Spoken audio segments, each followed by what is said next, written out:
প্রিয় শিক্ষার্থী, কেমন আছো তোমরা? আশা করি ভালো রয়েছো। আমরা আজকে যে বিষয়টি নিয়ে আলোচনা করবো সেটি হলো উৎপাদন ব্যবস্থাপনা, সপ্তম অধ্যায় মান নিয়ন্ত্রণ ও মান নিয়ন্ত্রণের গুরুত্ব নিয়ে আলোচনা। দর্শক, শুরুতে আমরা যে বিষয়টি নিয়ে কথা বলবো সেটি হলো মান নিয়ন্ত্রণ। মান নিয়ন্ত্রণ কি? আমরা মানের সংজ্ঞা যদি বলি তাহলে বলবো যে কোনো একটি পণ্যের যে উৎপাদন উপাদান সেটা সুষম পরিমাণে আছে কিনা, একটি পণ্য প্রস্তুতের জন্য যা যা প্রয়োজন তার নির্ধারিত উপাদান ঠিক আছে কিনা, এটা হলো মান। যখন একটি পণ্য তার গুণগত মান নিয়ে প্রস্তুত হয়, অবশ্যই বুঝতে হবে যে ওই পণ্যের মধ্যে যে উপাদানগুলো যে পরিমাণে থাকা দরকার ছিল ঠিক পরিমাণ আছে। তাহলে একটি পণ্যের মান তখনই আমরা বলবো যে উত্তম ভালো মানের পণ্য যখন এই পণ্যটার উৎপাদনে উপযুক্ত পরিমাণ উপাদান ব্যবহার হয়েছে। আর নিয়ন্ত্রণ কি? নিয়ন্ত্রণ হলো যে কোনো একটি কাজ সেটি সঠিক সময়ে সঠিকভাবে হচ্ছে কিনা সেটা যাচাই বাছাইকরণ পরীক্ষণ, এটা মূলত নিয়ন্ত্রণ। আর নিয়ন্ত্রণ হলো যে কোনো একটি কাজ সঠিকভাবে হচ্ছে কিনা তা পর্যবেক্ষণ করা, যাচাই বাছাইকরণ করা, এটা হলো নিয়ন্ত্রণ। তাহলে আমরা মান নিয়ন্ত্রণের সংজ্ঞা কি করব? মান নিয়ন্ত্রণের সংজ্ঞা এটা আমরা তাহলে এভাবে বলতে পারি যে কোনো একটি পণ্য তার সঠিক মান অনুযায়ী হচ্ছে কিনা, পণ্য প্রস্তুতের যে প্রক্রিয়া মেনটেন করার কথা, যে প্রসেসিংয়ের মধ্য দিয়ে পণ্যটি তৈরি হওয়ার কথা, যে উপাদানগুলো যে মাত্রায় ব্যবহার করে পণ্যটি প্রস্তুত হওয়ার কথা ঠিক ওই মাত্রায় ওই প্রক্রিয়ায় হচ্ছে কিনা এটি তদারকি করা, যাচাই বাছাই করা, এর ত্রুটি থাকলে সেটা সংশোধনী ব্যবস্থা গ্রহণ করা, এটা হলো মান নিয়ন্ত্রণ। তাহলে আমরা সংজ্ঞাটি আবার বলতেছি যে মান নিয়ন্ত্রণ হচ্ছে বৈজ্ঞানিক ব্যবস্থাপনার একটি কৌশল। মান নিয়ন্ত্রণ হচ্ছে বৈজ্ঞানিক ব্যবস্থাপনার একটি কৌশল যার উদ্দেশ্য হচ্ছে উচ্চমানের প্রতি মনোযোগ দেওয়ার মাধ্যমে শিল্পের দক্ষতা উন্নয়ন এবং সর্বদা মান বজায় রাখার জন্য নিয়ন্ত্রণ আরোপ করা। এটা হলো মূলত মান নিয়ন্ত্রণ, মান নিয়ন্ত্রণের ধারণা। আমরা যদি আরো সহজ করে বলি বিষয়টা, তাহলে মান নিয়ন্ত্রণ হচ্ছে পণ্য বা সেবার পূর্ব নির্ধারিত মান, পণ্য বা সেবার পূর্ব নির্ধারিত মান অর্জন করছে কিনা তা নিশ্চিত হবার প্রক্রিয়া হলো মান নিয়ন্ত্রণ। ধরো একটি পণ্য তৈরি করা হবে, এই পণ্যের মধ্যে যে যে উপাদান যে পরিমাণে দরকার, যে যে পরিমাণে দরকার ঠিক ওই পরিমাণে ওই উপাদান আছে কিনা এইটা যাচাই বাছাই তদারকি করণীয় হলো মূলত মান নিয়ন্ত্রণ। এই মান নিয়ন্ত্রণের মধ্যে যে বিষয়গুলো স্পষ্ট হয়ে ওঠে, যে বিষয়গুলো আমরা বুঝি যে এটা মান নিয়ন্ত্রণ, সেই বিষয়গুলো হলো যে মান নিয়ন্ত্রণ একটি প্রক্রিয়া, একটি প্রসেসিংয়ের মাধ্যমে একটি পণ্য প্রস্তুত হয়, এই প্রক্রিয়াটা ঠিক আছে কিনা এটা নিয়ন্ত্রণ করা, এতে উপাদান পরিমাণ ও মূল্যায়ন করা, এতে উৎপাদন উপাদান যে যে পরিমাণ উপাদান নিয়ে পণ্যটি প্রস্তুত হবে সেই উপাদানগুলো যথাযথ পরিমাণে আছে কিনা এটি মূল্যায়ন করা। থার্ডলি বলবো আমরা মান নিয়ন্ত্রণের প্রয়োজন মতো সংশোধনমূলক ব্যবস্থা গ্রহণ করা, মান নিয়ন্ত্রণের প্রয়োজন মতো সংশোধনমূলক ব্যবস্থা গ্রহণ করা। এবং ফোর্থলি যেটা আমরা বলবো সেটি হলো এর ফলে পূর্ব নির্ধারিত মান অর্জন করা সম্ভব হবে। এর মাধ্যমে কি হবে? পূর্ব নির্ধারিত মান অর্জন করা সম্ভব হবে। ধরো এখানে আমরা 100 কলম তৈরি করব, এটা কলম তৈরি হবে। এরপরে মনে করো আরো কিছু বিষয় আছে যে এই কলম তৈরি করার জন্য ধরো আমরা দিন ঠিক করলাম 7 দিন, 7 ডেজ। এখানে লেবার থাকতে পারে, কতগুলো লেবার থাকবে? ধরো এখানে 10 জন লেবার থাকবে, হ্যাঁ লেবার থাকবে, হ্যাঁ এরপর আর কি থাকবে?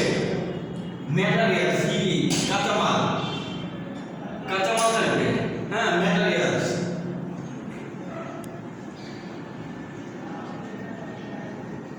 ম্যাটেরিয়ালস থাকবে। এই যে এই ম্যাটেরিয়ালসের মধ্যে যে যে উপাদান থাকা দরকার কিন্তু সব কিছু ঠিক রেখে যখন এই পণ্যটা নির্দিষ্ট সময়ের মধ্যে নির্দিষ্ট মান ঠিক রেখে নির্দিষ্ট প্রক্রিয়ার মধ্যে প্রস্তুত করা হবে আর এটা যাচাই বাছাইকরণ করা হবে, এটা হলো মান নিয়ন্ত্রণ। তাহলে এর পূর্ব নির্ধারিত মান ঠিক রেখে নির্ধারিত সময়ের মধ্যে নির্দিষ্ট উপাদান দ্বারা যখন কোনো পণ্য প্রস্তুত করা হয় তখন তাকে বলা হয় মান নিয়ন্ত্রণ। আমরা এই মান নিয়ন্ত্রণের গুরুত্ব নিয়ে আলোচনা করব। এটি খুবই একটি গুরুত্বপূর্ণ বিষয়। পণ্যের মান নিয়ন্ত্রণ না করতে পারলে পণ্যের বাজার হারানো থেকে শুরু করে প্রতিষ্ঠান বেশ বড় ধরনের হুমকির সম্মুখীন হয়। আমরা এর গুরুত্ব নিয়ে আলোচনা করতেছি। 1 নম্বর গুরুত্ব হলো মান প্রতিষ্ঠা। দেখো, কোনো একটি পণ্যের মান প্রতিষ্ঠা খুবই গুরুত্বপূর্ণ বিষয়। মান প্রতিষ্ঠা করতে না পারলে এই পণ্যটা কি করবে? বাজার হারাবে। 1 নম্বর বিষয় মান প্রতিষ্ঠা। তাহলে মান নির্ধারণের প্রাথমিক পর্যায়ে প্রতিষ্ঠান উৎপাদিত পণ্য বা সেবা সামগ্রিক কর্মকাণ্ডের মান স্থির করা প্রয়োজন। কি মানের পণ্য প্রস্তুত হবে, এর একটা স্ট্যান্ডার্ড লেভেল তৈরি করতে হবে। এই স্ট্যান্ডার্ড লেভেল তৈরি করে তারপরে পণ্য উৎপাদন করতে হবে, তাহলেই কেবল মানসম্মত পণ্য উৎপাদন হবে। আর এটা অবশ্যই নিয়ন্ত্রণ করতে হবে। নিয়ন্ত্রণের মধ্যে আনলে কেবল এর ভুল ত্রুটি ধরা পড়বে, যদি কোনো সমস্যা হয় সেটা ধরা পড়বে, সংশোধনী ব্যবস্থা গ্রহণ করে আবার পূর্ব নির্ধারিত মান অনুযায়ী পণ্যটা তৈরি করা যাবে। এই জন্য মান প্রতিষ্ঠা করতে হবে। নির্দিষ্ট একটা মান যা পূর্ব নির্ধারিত মান বলে গণ্য বা পরিচিত, এটা নির্ধারণ করতে হবে। নাম্বার 2, আমরা মান সংরক্ষণের ব্যাপারে কথা বলব। নাম্বার 2, মান সংরক্ষণ। 2 নম্বরে বলছি আমরা মান সংরক্ষণ, কিপিং স্ট্যান্ডার্ড। মান নিয়ন্ত্রণের কারণে প্রতিষ্ঠানের পণ্য কার্য পদ্ধতি সমূহ সকল ক্ষেত্রে নির্দিষ্ট মান বজায় থাকে। যখন আমরা মান নিয়ন্ত্রণ করব তখন এর পণ্যের গুণাগুণ বজায় থাকবে, কার্য পদ্ধতি ঠিক থাকবে, আর এর দ্বারা কি হবে? পণ্যটা নির্দিষ্ট মানের মধ্য দিয়ে প্রস্তুত হবে। এটি ক্রেতাদের আস্থা অর্জনে কি হবে? সহায়ক হবে। ক্রেতাদের আস্থা অর্জনে এ ধরনের পণ্য সহায়ক হবে। মান হ্রাস পেলে ক্রেতা অসন্তুষ্ট হয়। যদি পণ্যের সঠিক মান সংরক্ষণ করা না যায় তাহলে ক্রেতারা অসন্তুষ্ট হয়, আর ক্রেতারা অসন্তুষ্ট হইলে সেক্ষেত্রে কি দাঁড়ায়? পণ্য বাজার সহজ কথা। এরপর আমরা করতেছি নিম্নমানের ব্যয় হ্রাস। নিম্নমানের ব্যয় হ্রাস। নিম্নমানের ব্যয় হ্রাস। নিম্নমানের ব্যয় হ্রাস, রিডিউসিং পোর কোয়ালিটি কস্ট। নিম্নমানের কারণে প্রতিষ্ঠানে অনেক ধরনের ব্যয় বেড়ে থাকে। নিম্নমানের কারণে যেমন মূল্যায়ন ব্যয়, প্রতিরোধ ব্যয়, অভ্যন্তরীণ ব্যর্থতার ব্যয়, বাহ্যিক ব্যর্থতার ব্যয়। যথাযথ মান নিয়ন্ত্রণ এ ধরনের ব্যয় হ্রাসে সহায়তা করে। এই ধরনের ব্যয়, নিম্নমানের ব্যয় সাধারণত পণ্য মান নিয়ন্ত্রণ না করার কারণে এই ধরনের ব্যয় হয়। আর এই ধরনের ব্যয় প্রতিষ্ঠানের জন্য ক্ষতির কারণ, প্রতিষ্ঠানের লোকসান বৃদ্ধি করে, লাভকে কমিয়ে দেয়। এই জন্য নিম্নমানের ব্যয় হ্রাস করতে চাইলে অবশ্যই মান নিয়ন্ত্রণ বেশি করতে হবে। নাম্বার 4, ক্রেতা সন্তুষ্টি নিয়ে আমি আলোচনা করছি। ক্রেতা সন্তুষ্টি। ক্রেতা সন্তুষ্টি। ক্রেতা হলো কোনো প্রতিষ্ঠানের সবচেয়ে বড় একটি শক্তি। সবচেয়ে বড় একটি শক্তি হলো ক্রেতা। যার ক্রেতা বেশি ওই প্রতিষ্ঠান বেশি লাভবান হতে পারে, ওই প্রতিষ্ঠানের অবস্থা তত বেশি সুদৃঢ় ভালো। কার্যকর মান নিয়ন্ত্রণ করলে পণ্য মান ভালো থাকে। পণ্য মান ভালো থাকলে ক্রেতা সন্তুষ্টি অর্জন করা সম্ভব হয়। অন্যথায় ক্রেতা সন্তুষ্টি অর্জন না হলে বিক্রয় কমে যায়, মুনাফার পরিমাণও কমে যায়। এটা সহজ একটি বিষয় ছিল। আমরা আলোচনা করব প্রতিযোগিতার সামর্থ্য বৃদ্ধি। প্রতিযোগিতার সামর্থ্য বৃদ্ধি। 5, প্রতিযোগিতার সামর্থ্য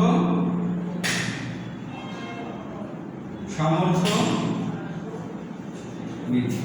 প্রতিযোগিতার সামর্থ্য বৃদ্ধি। প্রতিযোগিতার সামর্থ্য বৃদ্ধি। ঠিক আছে। একজন ব্যক্তি বা প্রতিষ্ঠান কখনই প্রতিযোগিতায় এগিয়ে যেতে পারবে যখন ওই প্রতিষ্ঠানের মান ভালো, কোয়ালিটি সম্পন্ন পণ্য উৎপাদন কোয়ালিটি পণ্য কোয়ালিটি সম্পন্ন পণ্য উৎপাদন হলে অবশ্যই প্রতিযোগিতার সাথে প্রতিযোগিতা করতে সক্ষম হয়, অন্যথায় প্রতিযোগিতা করার সাহস পায় না।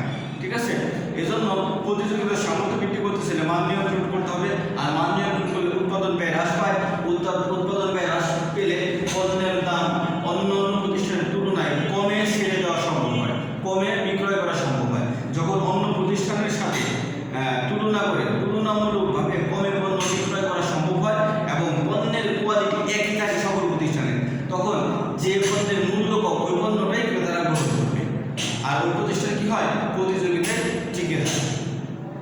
এরপর আমরা চলে যাচ্ছি ফেরতের হার কমানো। 6 নাম্বার 6, ফেরতের হার কমানো। ফেরতের হার কমানো। অনেক সময় দেখা যায় যে পণ্য বিক্রয় হয়েছে, বিক্রিত পণ্য ফেরত আসে, বিক্রিত পণ্য ফেরত আসে। এই বিক্রিত পণ্য ফেরত আসলে কি হয়, প্রতিষ্ঠানের সেলস কমে যায়, বিক্রয় কমে যায়। বিক্রিত পণ্য যখন ফেরত আসে বিক্রয় কমে যায়, বিক্রয় কমে গেলে মুনাফা কমে যায়, আর বিক্রয় এভাবে ফেরত আসতে থাকলে প্রতিষ্ঠানের ব্যাড ক্রেডিট হয়। ঠিক আছে, প্রতিষ্ঠানের কি হয়, ব্যাড ক্রেডিট হয়, প্রতিষ্ঠানের সুনাম ক্ষুণ্ণ হয়। এজন্য এই পণ্য যাতে ফেরত না আসে, এজন্য পণ্যের কোয়ালিটি ঠিক রেখে পণ্য প্রস্তুত করতে হবে। পণ্য গুণাগুণ নিয়ে যখন বিক্রেতা কোনো কথা বলতে না পারে সেদিকে দৃষ্টি রাখতে হবে। এজন্য মান নিয়ন্ত্রণ খুবই গুরুত্বপূর্ণ। আমরা চলে যাচ্ছি ক্রেতা ধরে রাখা ও বৃদ্ধি। ক্রেতা ধরে রাখা, ক্রেতা ধরে রাখা, ক্রেতা ধরে রাখা। ক্রেতা ধরে রাখা সবচেয়ে গুরুত্বপূর্ণ হাতিয়ার হলো পণ্যের মান বা গুণ ঠিক রাখা। পণ্য মান ঠিক থাকলে, পণ্যের গুণাগুণ ঠিক থাকলে এতে ক্রেতা সন্তুষ্ট হবে। ক্রেতা সন্তুষ্ট হলে অবশ্যই ক্রেতা ধরে রাখা সম্ভব হবে, অন্যথায় ক্রেতাদের ধরে রাখা সম্ভব না। দড়ি কাছে দিয়ে ধরলাম এরকম ধরা সম্ভব না। ক্রেতাদের ধরতে হলে ক্রেতা সন্তুষ্টিতে ধরতে হবে, ক্রেতা ভ্যালু তৈরি করতে হবে। ক্রেতা যে পণ্যটা ক্রয় করলো ওই পণ্য ক্রেতা ভোগ করে যেন ওই পরিমাণ, যে পরিমাণ অর্থ দেয় সে পণ্যটা কিন্তু ওই পরিমাণ সন্তুষ্টি লাভ করে, তবেই ক্রেতা ধরে রাখা সম্ভব। আর এই জন্য পণ্যের মান নিয়ন্ত্রণ করা খুবই গুরুত্বপূর্ণ। আমরা চলে যাচ্ছি পরবর্তী, এটা হলো মান সম্পূর্ণ পণ্য উৎপাদন। মান সম্পূর্ণ পণ্য উৎপাদন, মান সম্পূর্ণ পণ্য উৎপাদন। মানসম্মত পণ্য উৎপাদন করা খুবই জরুরি। পণ্যের মান যদি ঠিক না থাকে, মানসম্মত পণ্য উৎপাদন না করা হয়, তাহলে কি হবে, প্রতিষ্ঠানের মূল উদ্দেশ্য অর্জন করা সম্ভব না। একটি প্রতিষ্ঠান গড়ে ওঠে দীর্ঘমেয়াদে টিকে থাকার জন্য, দীর্ঘমেয়াদে মুনাফা অর্জন করার জন্য, দীর্ঘমেয়াদে লাভবান হওয়ার জন্য। কিন্তু পণ্যের গুণাগুণ সম্পূর্ণ পণ্য যদি উৎপাদন না হয়, তাহলে ওই প্রতিষ্ঠান টিকে থাকতে পারে না। এক্ষেত্রে কঠোরভাবে মান নিয়ন্ত্রণ করতে হবে, আর মান নিয়ন্ত্রণ করতে পারলেই মান সম্পূর্ণ পণ্য উৎপাদন হবে। মান সম্পূর্ণ পণ্য উৎপাদন হলে প্রতিষ্ঠান দীর্ঘমেয়াদে টিকে থাকবে, অস্তিত্ব হুমকির সম্মুখীন হবে না। আমরা আলোচনা করছি 9 নম্বর অপচয়। আমরা সবাই জানি যে অপচয় যখনই পণ্যের মান নিয়ন্ত্রণ করা সম্ভব হয়, তখনই অপচয় কি করা সম্ভব হয়, অপচয় হ্রাস করা সম্ভব হয়, অপচয় কমানো সম্ভব হয়। আর যখন উৎপাদনে কোনো প্রক্রিয়া ব্যবহার করা না হয়, নিয়ন্ত্রণ না থাকে, তাহলে অপচয় হতে থাকে। আর এই অপচয় পণ্যের বাজার থেকে শুরু করে প্রতিষ্ঠানের অপচয় পরিমাণ, ক্ষয়ক্ষতির পরিমাণ বৃদ্ধি করে দেয়। আমরা আলোচনা যাচ্ছি প্রক্রিয়ার সামঞ্জস্য বিধান। প্রক্রিয়ার সামঞ্জস্য বিধান, প্রক্রিয়ার সামঞ্জস্য বিধান। যে প্রক্রিয়ার সামঞ্জস্য বিধান, যে প্রক্রিয়ায় পণ্যটা উৎপাদন করা হয়, এই প্রক্রিয়ার মধ্যে সামঞ্জস্য থাকতে হবে, সমন্বয় থাকতে হবে। অর্থাৎ উৎপাদনের সকল উপাদান যে যে বিষয় দিয়ে আমরা উৎপাদন করতেছি, আমরা এখানে বলেছিলাম 6M, এটার উৎপাদনের মৌলিক উপকরণ সব এই 6M লাগবে। 6M ছাড়া উৎপাদন সম্ভব না। তোমরা সবাই জানো ব্যাপারটা। এই 6M প্রক্রিয়ার সামঞ্জস্য, এই প্রক্রিয়ার যে বিষয়গুলো এগুলোর মধ্যে সামঞ্জস্য জানতে হবে, সমন্বয় করতে হবে, সকলের সম্মিলিত প্রচেষ্টা থাকতে হবে। তাহলে কেবল কি হবে, উৎপাদন ভালো হবে, প্রতিষ্ঠানের সুনাম রক্ষা পাবে, ভালো মানের পণ্য উৎপাদন হবে। আর এটা তৈরি করতে চাইলে অবশ্যই নিয়ন্ত্রণ প্রতিষ্ঠা করতে হবে, জোরদার নিয়ন্ত্রণ থাকতে হবে। জোরদার নিয়ন্ত্রণ ছাড়া কখনোই এর মধ্যে সামঞ্জস্য আনা সম্ভব না। সর্বশেষ আমরা যেটা আলোচনা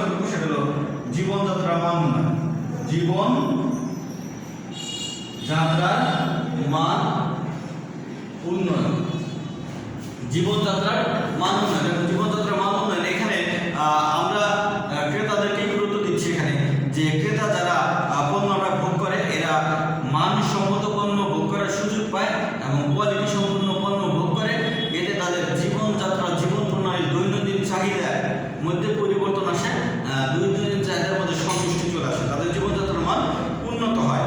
পাশাপাশি প্রতিষ্ঠান যখন ভালো পণ্য উৎপাদন করে তাদের বিক্রয় বাড়ে, সেল বাড়ে, তাদের মুনাফা বাড়ে, তাদের অবস্থারও পরিবর্তন হয়। এজন্য মান নিয়ন্ত্রণ একটি গুরুত্বপূর্ণ ব্যাপার। মান নিয়ন্ত্রণ করতে পারলে সঠিকভাবে দেশের মানুষের সামগ্রিক জীবনযাত্রার মান উন্নত হবে ইনশাআল্লাহ। আশা করি তোমরা আজকে লেকচারটি বুঝতে পেরেছ। সবাই ভিডিওটি বারবার দেখবে, কোথাও সমস্যা হলে অবশ্যই জানাবে, আমরা সমাধান করে নেব ইনশাআল্লাহ। ভালো থেকো, তখন খোদা হাফেজ।